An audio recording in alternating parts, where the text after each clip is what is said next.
45 years is a pretty long time, but now Indian Prime Minister Narendra Modi is visiting Poland, and we have with us Vice Foreign Minister Władysław Bartoszewski. Thank you for joining us. So first of all, I would like to ask you, how big is this occasion, an Indian Prime Minister visiting Poland, a full independent Poland for the first time, and what are your expectations from this visit? It's a very important for us because Mr. Modi, who's been re-elected for the third time as Prime Minister of the largest democracy in the world, is coming to see us for the first time since Poland became independent and democratic.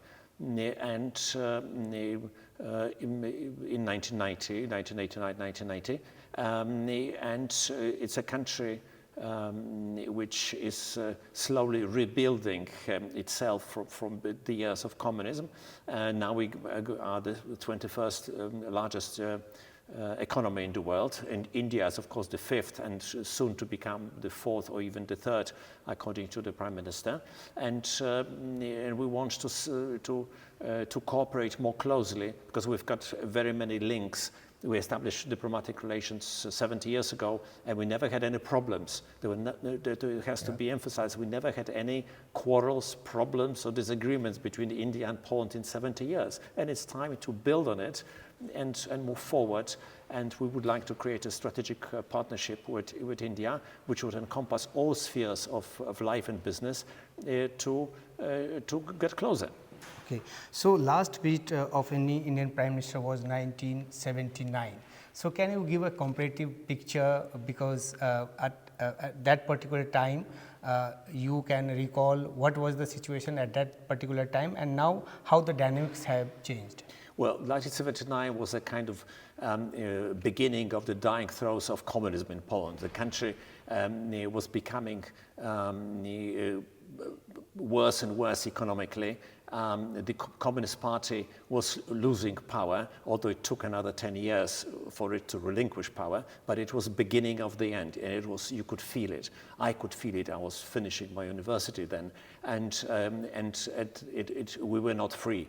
We were colonized by the Soviet Union at the time, and now we are a fully democratic nation, a member of the European Union, part of the democratic world, and we therefore welcome the leader of the largest democracy in the world to visit us in a completely different setting than 45 years ago. So what we should expect, what a big ticket deal is going to happen in this trip?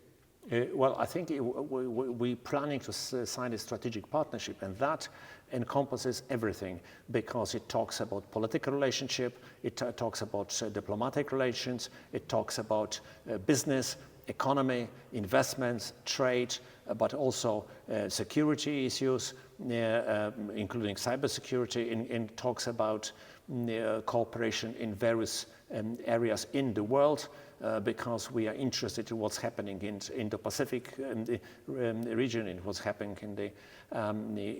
in India and further east. We're interested in culture. We would have cultural exchanges, educational exchanges, more tourism, more connectivity, more work together on green economies, transformation of energy in both our countries, the IT issues. India is a leader in IT, and we are fairly advanced in that sphere as well. So there are very many topics we want to start dealing with, preceding Poland taking over the presidency of the European Union. That is going to happen next year. Which will happen in 1st of January 2025 for 6 months. So this visit will certainly put a very strengthened base so that we can progress further, and we should not wait for another 45 years for another high-level visit. We certainly will not wait for that. I hope the President of Poland will visit India at the beginning of next year. We will maintain close links with the Indian government in the future, but also with Indian business and with Indian people. And I certainly we have no years to waste. And one final question is about Ukraine. Prime Minister Modi is also going to visit Ukraine. So, what kind of expectations in Poland? Do you think that any kind of peace formula is going to come out during this visit or after this visit? What kind of role you want India to play when it comes to Ukraine-Russia war? I think the peace will come when the Russian forces leave the Ukrainian soil. What Mr. Modi, the Prime Minister, may see is that he will see the first imperial colonial war of the 21st century waged in Ukraine. In India, with its sad tradition of colonialism, being a victim of colonialism, may appreciate what is happening in Ukraine.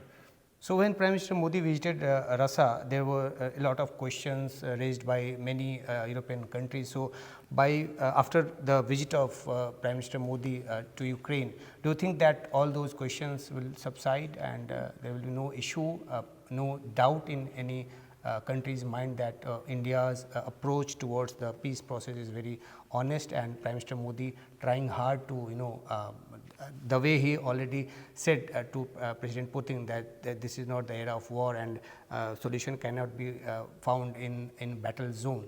So with this approach, do you think that Prime Minister Modi would be able to deliver something on peace front? Well, on the peace front, I think the only person who can deliver is Mr. Putin.